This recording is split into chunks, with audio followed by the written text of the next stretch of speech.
iglesia.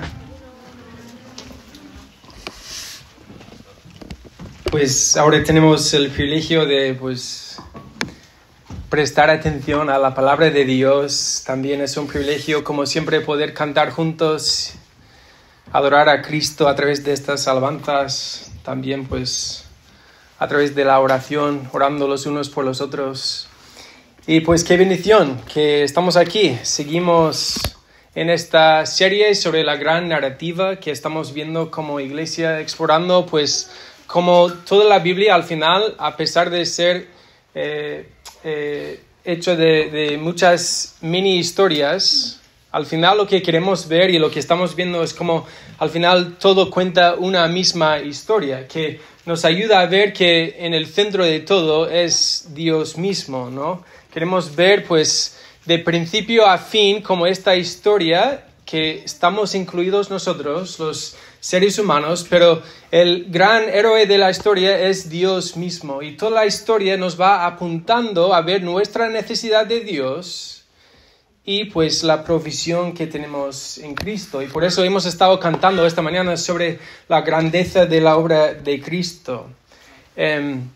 Hay un pastor que dice: es posible conocer las historias de la Biblia y sin embargo perderse la historia de la Biblia. Entonces por eso queremos tomar estas semanas para ver la gran narrativa, sobre todo en 4 tramos principales, que ya hemos visto: la creación, la caída, y hoy nos toca la redención. Y la semana que viene vamos a enfocarnos en la restauración de todas las cosas, ¿vale? Entonces, como repaso, como resumen de lo que ya hemos visto, también ayer en nuestro grupo de hogar estuvimos recordando las implicaciones y las consecuencias de la creación y la caída. Pero empezamos con esta realidad de que Dios es el gran creador de todas las cosas, que todo fue creado por Él y para Él. Esta gran historia se centra en Dios mismo. Nosotros sí fuimos creados a imagen de Dios, y eso nos da un montón de valor y dignidad y nuestra identidad. Hemos hablado de cómo el propósito del ser humano es glorificar a Dios con nuestras vidas, es vivir nuestras vidas centrada en Él. Vivir por y para Él, deleitarnos en quién es Dios. Fuimos creados para relacionarnos con Dios, para encontrar nuestra mayor satisfacción en Dios.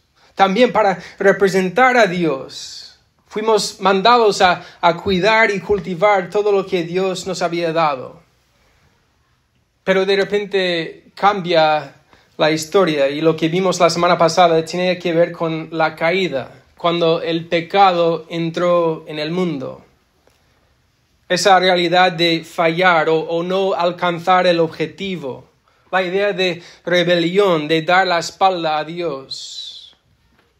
Y vimos como Adán y Eva, al poner en duda el plan de Dios, ¿qué es lo que sucedió? Acabaron comiendo el fruto prohibido, que precisamente fue prohibido por su propio bien, para protegerles.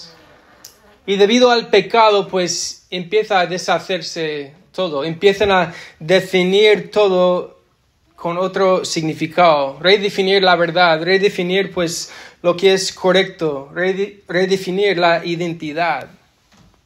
Y hasta el día de hoy, el pecado trajo consecuencias horribles. Tanto la muerte física como la muerte espiritual. Entonces, ahí donde acabamos la semana pasada es un poco con esta idea de, ¿qué iba a pasar? ¿Cuál sería lo que sucede en el futuro? ¿Qué haría Dios? ¿Dios iba a acabar con la humanidad? Quizás Dios iba simplemente a abandonarnos a las consecuencias de la rebelión. O quizás Dios mismo iba a intervenir y rescatarnos. Y es lo que vamos a tratar de ver hoy en esta mañana sobre la redención. Vamos a preguntarnos si realmente existe una solución al problema humano. ¿Existe una manera para arreglar el mundo?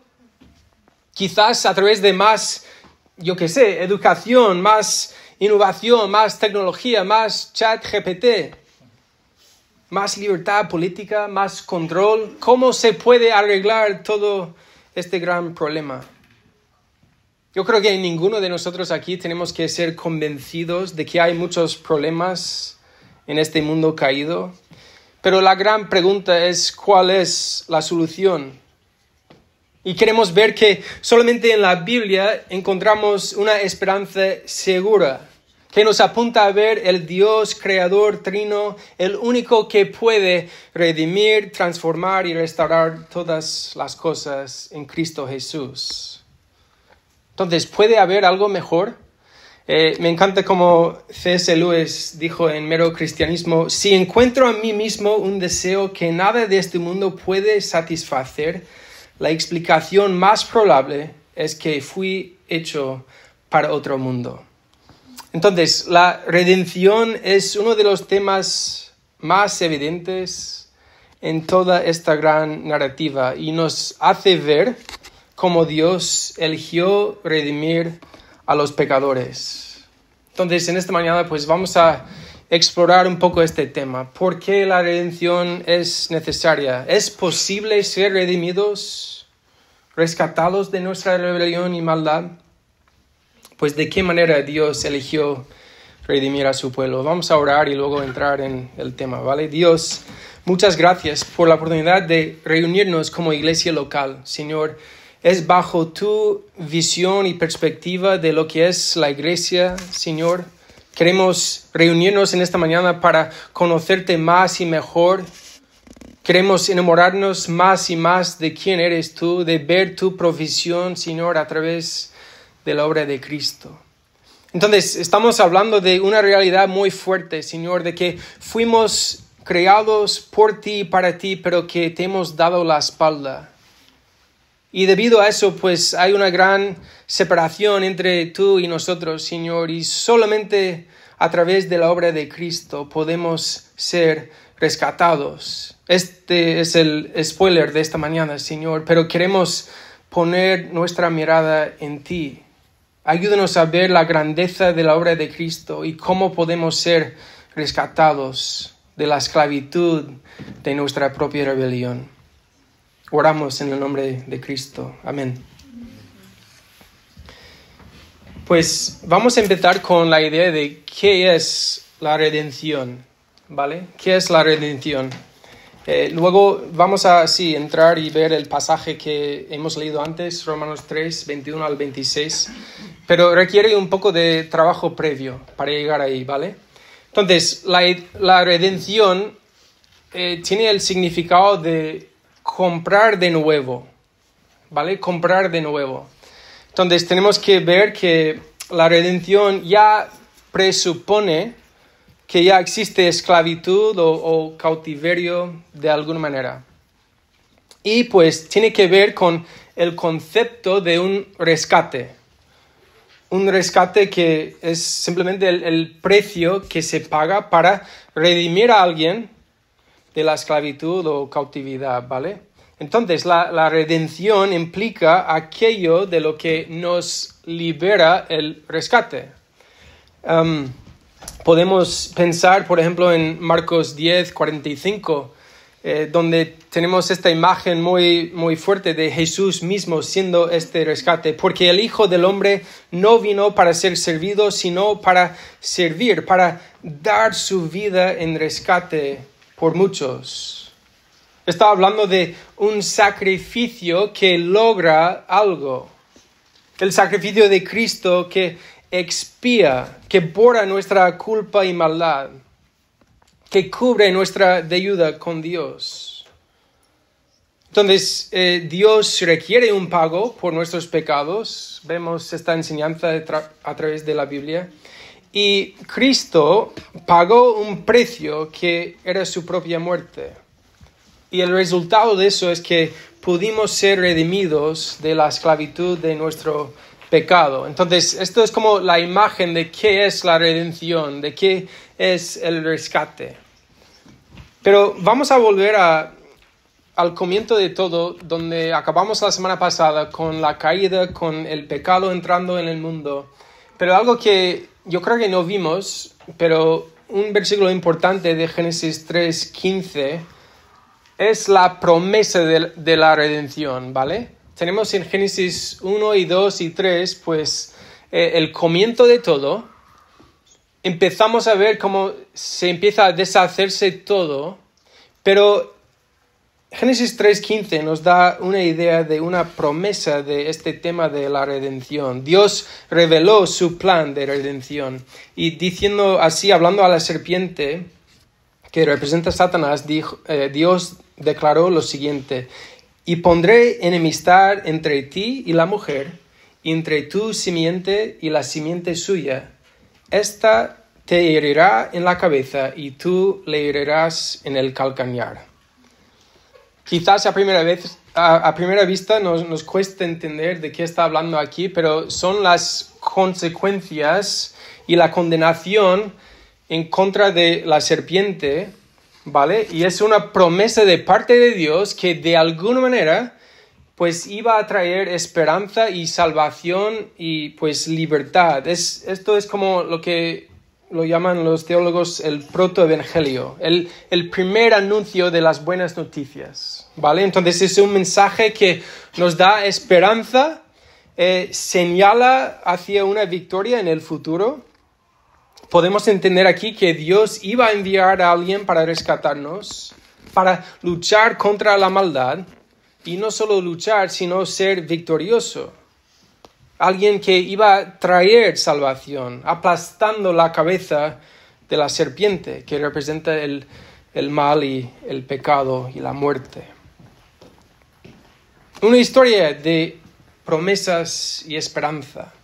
Pero curiosamente,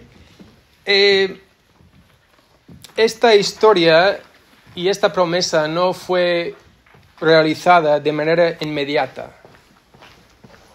¿Quién sería ese gran redentor? ¿Cuándo vendría? La promesa suena bien, pero ¿cómo iba a suceder? Entonces quizás incluso podemos preguntarnos, ¿y por qué Dios no proveyó la salvación de manera inmediata? Yo creo que nos ayuda a ver que somos más que espectadores en esta gran narrativa, que todos tenemos un papel activo en esta gran historia, que Dios al final nos está llamando a confiar. Dios nos está llamando a tener fe en Él mismo y en sus planes. Y yo creo que también vemos esta tensión que el pueblo de Israel se da cuenta de esta tensión. A veces pueden clamar con gozo, la salvación viene del Señor, pero en otras ocasiones pueden clamar, ¿está o no está el Señor entre nosotros? Si somos honestos, se nos hace muy duro esperar. La espera es difícil, sobre todo cuando estamos sufriendo. Pero ¿de qué manera Dios iba a proveer? Pues vamos a prestar atención ahora a Romanos 3, empezando con versículo 21. Pero ahora, aparte de la ley, se ha manifestado la justicia de Dios, testificada por la ley y por los profetas. Hay muchísimos versículos y pasajes que pudiéramos haber escogido para hablar de la redención. La Biblia nos habla mucho de la redención, ¿vale? Pero vamos a tratar de ver cómo esto nos ayuda a ver cómo Dios fue fiel a cumplir con su promesa. Y aquí nos está recordando que pues por fin Dios había manifestado el camino de la salvación en la persona de Cristo, su propio Hijo, el gran Redentor. Y dice aquí que testificada por la ley y por los profetas. Aparte de la ley, se ha manifestado la justicia de Dios, que testificaba en el pasado, es decir, que en el Antiguo Testamento todo apuntaba a Cristo, a su venida, como el gran Redentor. Entonces, vamos a hacer un pequeño esfuerzo para recordar la historia y el plan de redención de Dios desde Génesis 3 hasta Apocalipsis. De manera breve vamos a intentar hacerlo, pero yo creo que nos vendrá bien ver el plan de redención desarrollarse a lo largo de la historia de la Biblia, ¿vale? Entonces, empezamos con la caída, que ya vimos, y podemos reconocer la depravación humana. Nada más que pecar, hubo consecuencias. Y cuando nacen los hijos de Adán y Eva, pues vemos la primera familia disfuncional. Vemos un hermano asesino. La maldad se hizo tan prevalente que Dios juzgó a la tierra. ¿Cómo? A través de un gran diluvio. Dios mostró, sí, su santidad y su justicia al castigar correctamente el pecado. Pero también Dios demostró su misericordia y gracia al rescatar ¿a quién? A Noé. Luego la humanidad pues construyó la Torre de Babel buscando hacerse un nombre famoso. Y Dios les juzgó y confundió su lengua. Otra vez vemos juicio. Pero los distintos pueblos y lenguas fueron creadas. Vemos la gracia de Dios. Luego Dios eligió a Abraham. Y a través de él, pues, todas las familias serían bendecidas. Luego la Biblia nos habla de Isaac, Jacob, los hijos de Jacob. Como durante la hambruna fueron llevados a Egipto, donde estuvieron durante cientos de años y Dios los multiplicó para convertirlos en una gran nación.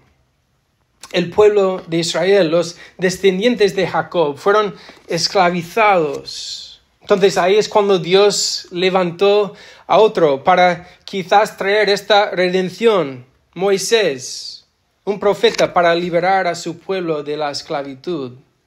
Y sabemos las historias, ¿no? De cómo había diferentes plagas y Dios al final guió a su pueblo fuera de Egipto por medio de Moisés, dividiendo el mar Rojo.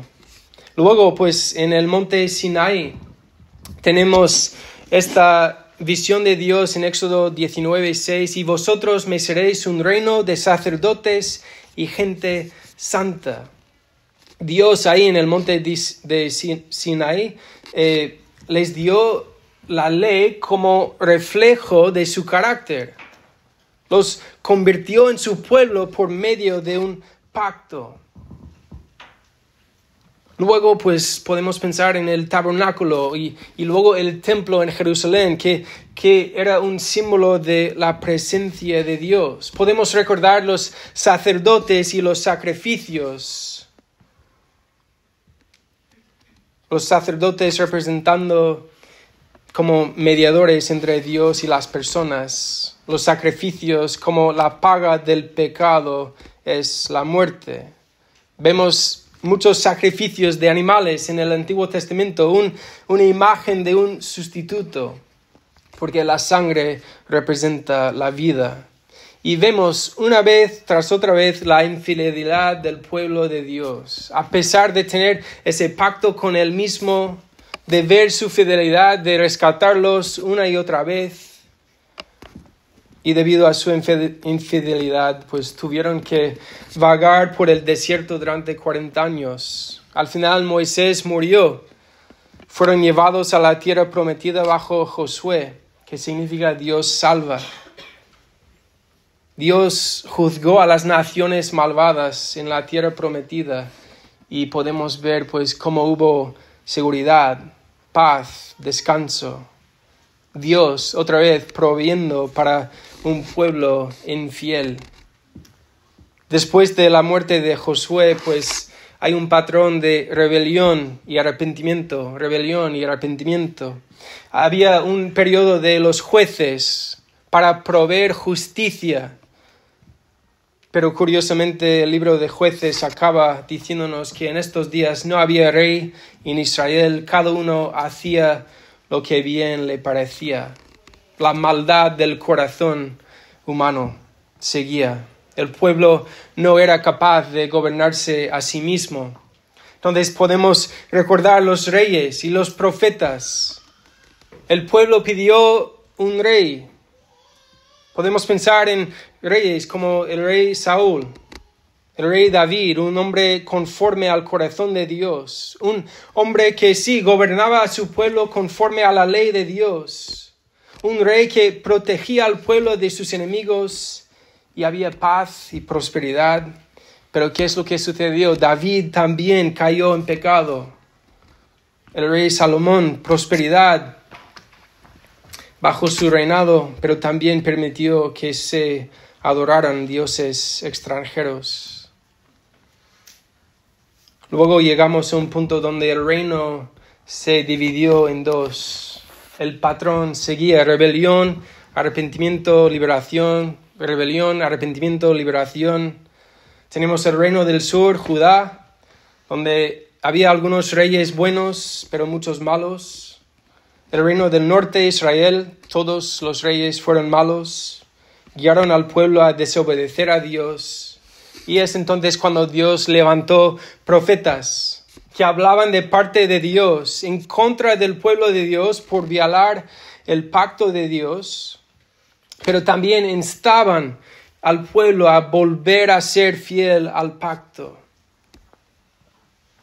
Eventualmente, pues, el pueblo de Dios fue dispersado y exiliado entre las naciones. Pero sí, había una pequeña raya de esperanza que el pueblo seguía a Dios con mayor fidelidad. En algún momento dado, los exilios volvieron a Jerusalén, edificaron de nuevo el templo y seguían esperando el Mesías prometido. ¿Por qué cito todo esto en la gran narrativa de la redención? Yo creo que quiero destacar el patrón del corazón humano que a pesar de nuestros buenos intentos, una y otra vez fracasamos y somos infieles con nuestro Dios, que siempre nos es fiel.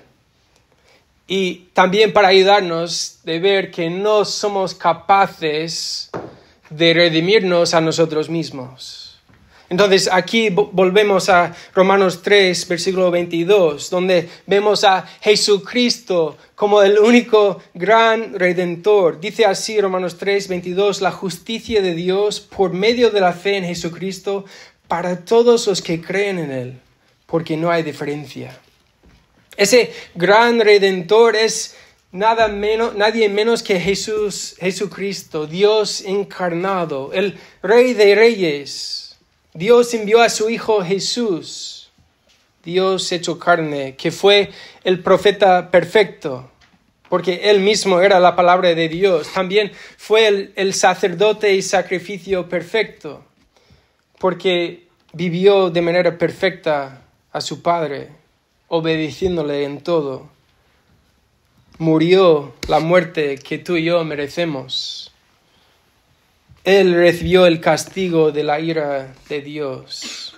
Él fue el rey perfecto, el hijo de David que venció la muerte. Él es el cumplimiento perfecto de todas esas promesas del Antiguo Testamento. El gran redentor es Jesucristo, no nosotros. ¿Y quiénes son los redimidos? Dice así, todos los que creen en Él. Todos los que creen en Él. Entonces, ¿cómo somos redimidos? Por medio de la fe en Jesucristo. ¿El hombre puede redimirse a sí mismo? Todos buscamos reparar nuestra relación rota con Dios. Bueno, quizás no todos. Algunos incluso pues rechazan la necesidad total. Pero el que plantea la existencia de Dios, sí busca de alguna manera buscar esa reconciliación, buscar reparar la relación rota con Dios. ¿Cómo? A través de quizás nuestros propios esfuerzos, buscamos la aprobación de Dios por medio de nuestros méritos o éxitos, pero dice aquí que somos redimidos por medio de la fe. Eso requiere humildad de nuestra parte de reconocer que no podemos rescatar a nosotros mismos. También este pasaje nos recuerda de la necesidad de redención. Dice así en versículo 23, por cuanto todos pecaron y están destituidos de la gloria de Dios. La redención es necesaria. ¿Por qué? Porque el mal existe, es una realidad. Entonces, bien, podemos preguntarnos, vale, pues si Dios es bueno, ¿por qué no puede acabar con el mal? ¿Por qué no ya acabar con el mal si Dios es bueno? Y al reconocer que el mal sigue en este mundo, quizás uno puede pensar que, mira, entonces Dios no es realmente bueno porque permite que el mal siga. O otro planteamiento es que quizás Dios es, sí, bueno, pero no es capaz de acabar con el mal. Pero la realidad que tenemos que darnos cuenta es que para librar al mundo del mal, Dios tendría que acabar con nosotros mismos también. Porque somos todos condenados y culpables por nuestra propia rebelión contra Él. Estuvimos hablando ayer de nuestra naturaleza pecaminosa. Es algo que ya el ser humano recibe de parte de Adán y Eva, pero también es por elección propia que todos al final le damos la espalda a Dios. Entonces, al final todos somos condenados y culpables por nuestra propia maldad. Entonces, si queremos que Dios acabe con el mal, pues tiene que acabar con nosotros mismos. Dice así en Romanos 6:23, porque la paga del pecado es muerte, mas la dádiva de Dios es vida eterna con Cristo Jesús, Señor nuestro. Entonces, la gran narrativa de la Biblia nos enseña que Dios es tan bueno que al final sí va a acabar con el mal, pero sin destruir a la humanidad. ¿Cómo sería? Pues a través de su gracia. La gracia, voy a citar J.I. Packer en su libro Conocer a Dios. Él define la gracia de esta manera. La gracia de Dios es amor libremente manifestado hacia pecadores culpables, a pesar de lo que merecían, o mejor dicho, a despecho de su falta de mérito. Es Dios manifestando su bondad hacia personas que solo merecen severidad y que no tenían razón alguna para esperar otra cosa que severidad. Entonces, al reconocer el problema del pecado, también tenemos que hablar y preguntarnos cómo lo entendemos. Porque si no tenemos cuidado, podemos reducir el problema del pecado. Es algo que podemos reconocer, pero al final también podemos reducirlo simplemente a un problema en este mundo. De ver las consecuencias físicas que vemos en un mundo caído. O otra manera de ver el pecado es entenderlo en relación con un Dios santo. Porque si nuestro problema principal es la falta simplemente de más conocimiento o opresión social, si eso es nuestro problema principal, entonces la solución sería, pues, más educación, como hemos dicho antes, más revolución social, revolución política. En cambio, si nuestro problema principal es nuestro pecado ante un Dios santo y no tenemos el poder de cambiar, entonces la solución se encuentra solo en Dios mismo. Él es quien debe actuar soberanamente y con gracia. Pero ¿qué es lo que sucede? Muchas veces pues minimizamos el efecto del pecado. No somos tan malos. O si Dios es tan bueno, pues seguramente me perdonará. Dijo un hombre francés, no sé qué era su oficio, pero dijo estas palabras que me parecen muy fuertes. Dios ha de perdonar. Es su oficio. Heinrich Heine. El pensamiento de que Dios está de alguna manera obligado a perdonarnos, como si lo mereciéramos. Pero tenemos que tener cuidado porque Dios no nos debe nada. Si minimizamos el pecado, también minimizamos la cruz. En cambio, si el pecado es grande, pues también la cruz es grande. Entonces tenemos que ver nuestra incapacidad de redimirnos a nosotros mismos, nuestra impotencia. No somos capaces de arreglar nuestra relación con Dios debido a nuestra propia pecaminosidad y la santidad de Él. Isaías 64, versículo 6 dice: si bien todos nosotros somos como suciedad y todas nuestras justicias como trapo de inmundicia, y caímos todos nosotros como la hoja, y nuestras maldades nos llevaron como viento. También en Romanos 3, anteriormente en este mismo capítulo, versículo 10, dice: como está escrito, no hay justo ni aun uno.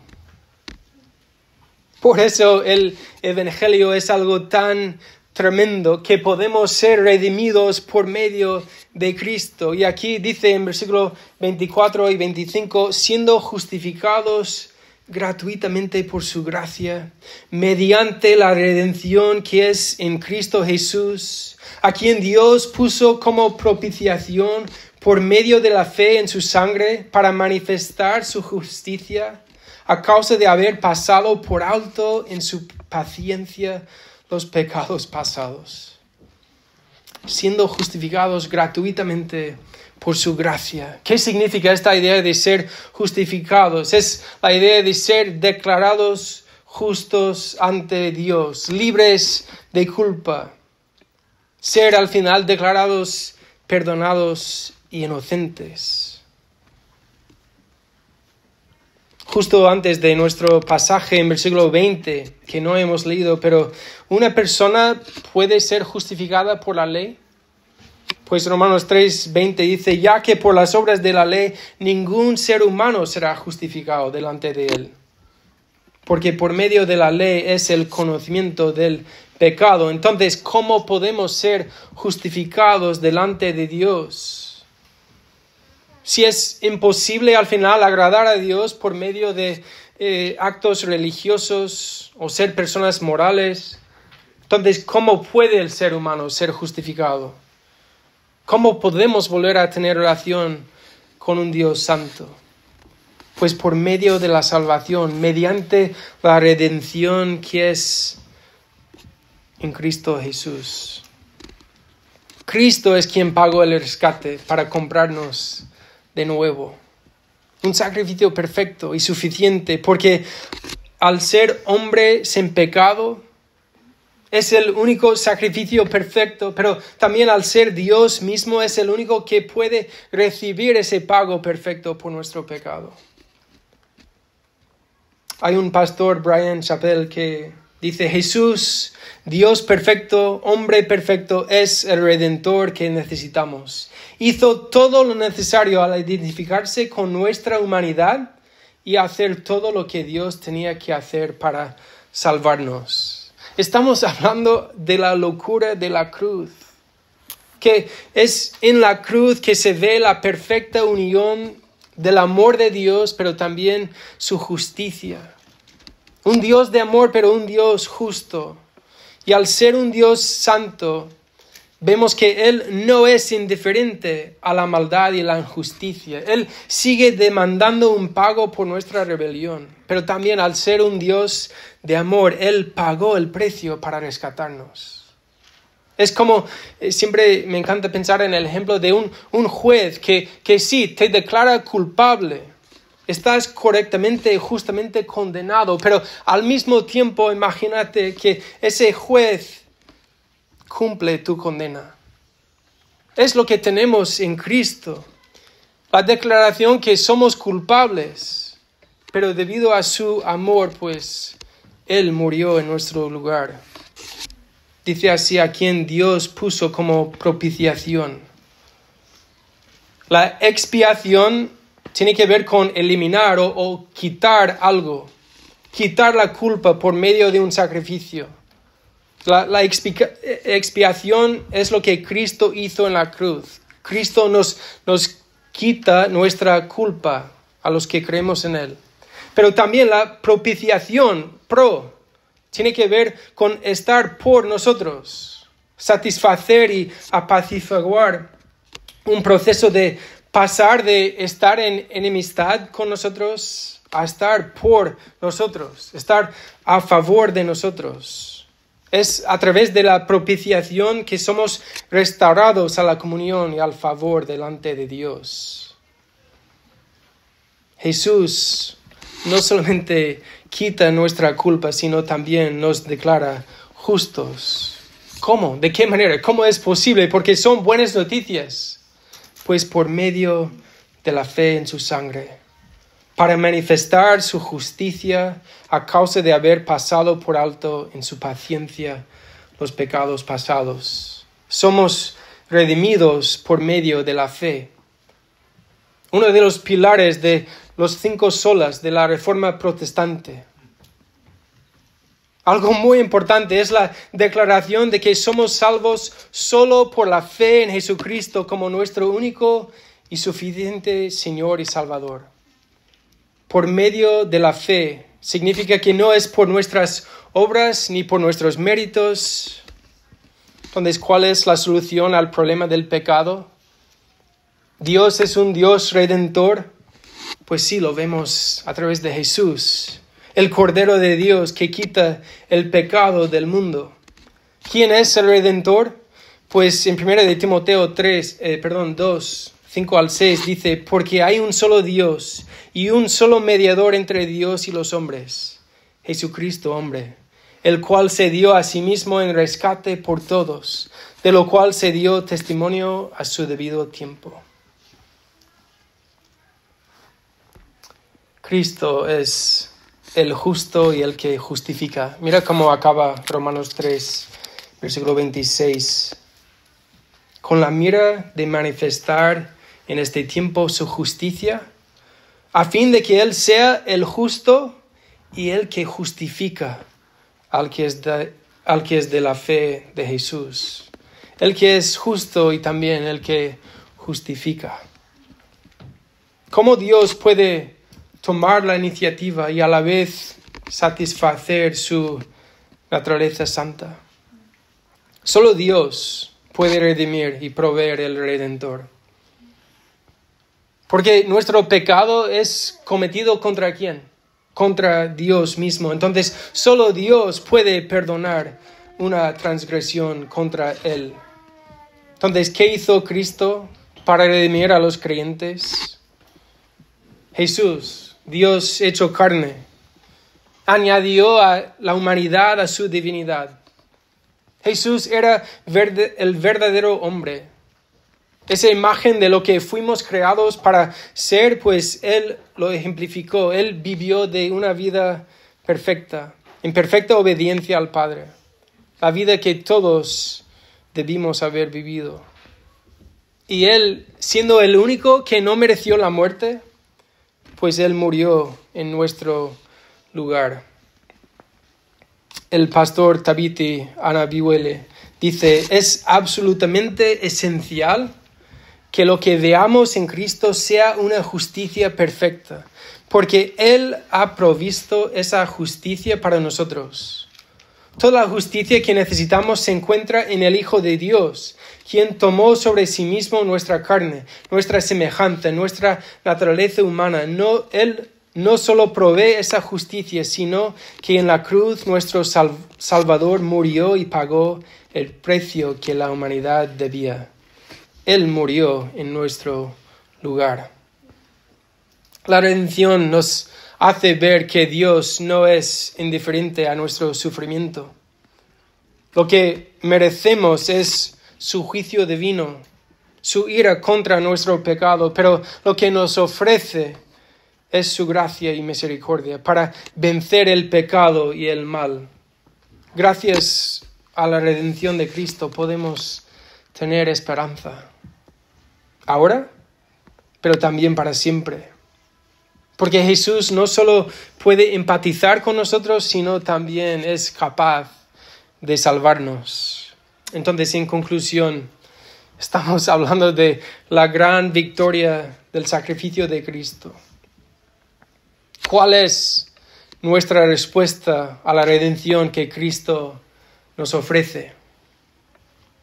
¿Cuál ha sido tu manera de intentar arreglar tus problemas?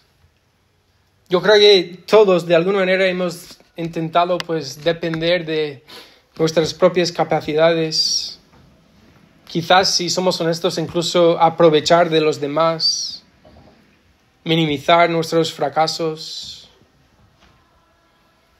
Pero te puedo preguntar en esta mañana si has sido rescatado de tus pecados. Es que Cristo ya cumplió la condena que todos merecemos. Cristo ya pagó el rescate para comprarnos de nuevo. ¿Confiamos en Él? La gente a veces hace la pregunta, pues, ¿qué ha hecho Dios por mí? Pero lo que estamos viendo es que ¿qué no ha hecho Dios por nosotros? Dios quiere rescatarnos y lo hizo posible por medio de Cristo. ¿Cómo podemos ser redimidos? Pues por medio de la fe en Cristo. Y si hemos recibido esta redención, si ya somos redimidos, gloria a Dios, podemos recordar el precio de nuestra redención. En 1 Corintios 6:20 dice, porque habéis sido comprados por precio. Glorificad pues a Dios en vuestro cuerpo y en vuestro espíritu, los cuales son de Dios. También si hemos sido redimidos, pues podemos ahora vivir para un nuevo reino. Colosenses 1:13-14 dice, el cual nos ha librado de la potestad de las tinieblas y trasladado al reino de su amado Hijo, en quien tenemos redención por su sangre, el perdón de pecados. Y en último lugar, si hemos sido redimidos, pues somos imitadores de nuestro Redentor.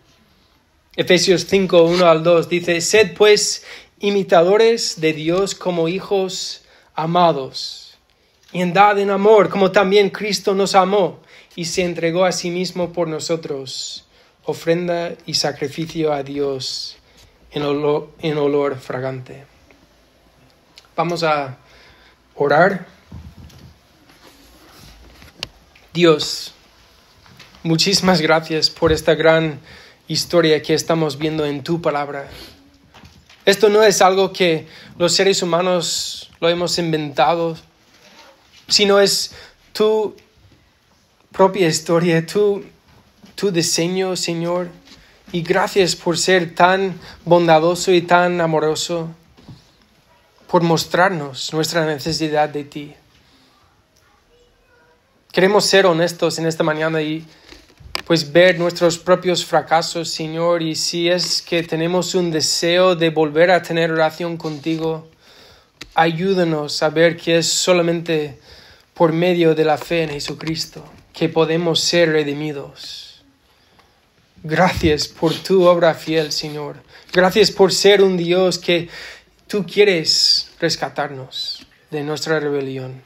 Entonces queremos responder con un corazón de adoración y gratitud. Así que oramos en el nombre de Cristo, nuestro gran Redentor. Amén.